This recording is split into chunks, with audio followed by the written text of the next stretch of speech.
There's a really good indicator or clue for predicting heart attacks, okay? And it's just looking at your earlobe. Yeah, a little crease in the bottom of your earlobe, starting from where the hole is, coming out 45 degrees, as you see in this image right here. Go to the mirror right now, take a look to see if you have this, pause the video, come back. I'm going to tell you exactly what this is all about and what to do if you have it. All right, you're back. Okay, what is going on with this earlobe and what do you mean a crease on the ear?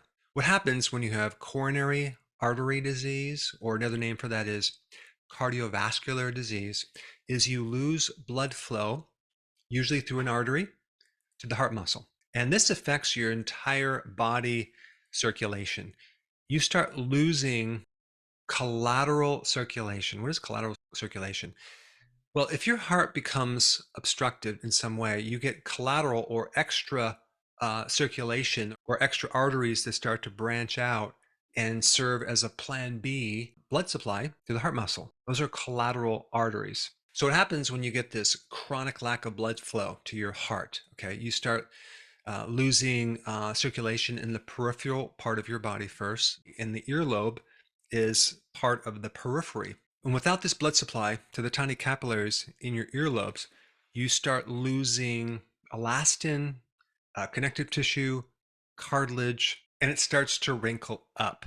And this little crease shows up in about 71% of everyone with coronary artery disease. But it's also found in other conditions like diabetes, high blood pressure. It's found in smokers, but it's most commonly found with people with heart problems. Now, since heart attacks are the #1 cause of death, you should know this indicator not just for yourself, but for other people too. Because if you see this, you can let the person know they need to go get it checked out and they need to do something ASAP. Now, why the urgency? Well, the first symptom of a heart attack, over 50% of the time, is death. So there is no symptoms or warning signs. You just drop dead. So you want to pay attention and you want to use this clue as a prediction of what could happen. And also you should realize that this is not just happening in your earlobe, it's happening throughout the entire body. The arteries can become thicker, you can have a lot of oxidative stress, and a loss of a lot of the collateral circulation in your body. So very simply, there's 4 things you need to do, okay? Immediately. #1, you need to go on the healthy version of the ketogenic diet with intermittent fasting. Okay, there's just no options. You need to start that. It's going to help you tremendously. #2, you want to start a regular routine exercise program. Okay, that's going to flood the body with a lot more oxygen, including the heart. And you want to be consistent, and you pretty much want to keep this in for the rest of your life. The next thing I would recommend is something that's very, very important for the inside of your arteries and the heart muscle.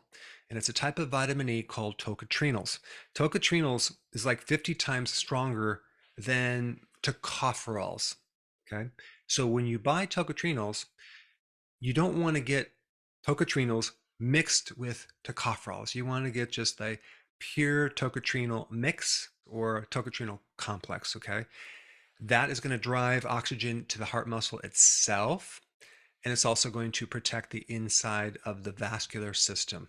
It's one of the most potent antioxidants that you can get, and it's especially good for the heart. It's also good for the liver as well. It can actually slow down the progression of a fatty liver.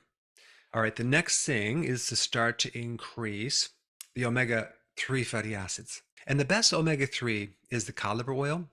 It's better than fish oils because not only does cod liver oil have the omega-3 fatty acids, but it also has vitamin A and vitamin D, which are also important in many different things, including heart health.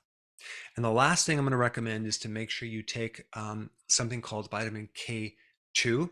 That keeps the calcium from building up in the arteries, and you want to take vitamin K2 with vitamin D3.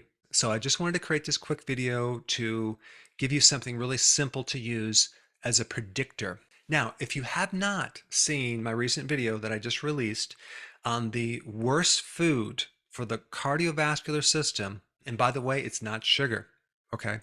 There's something else. If you haven't seen that video, I put it up right here. Check it out.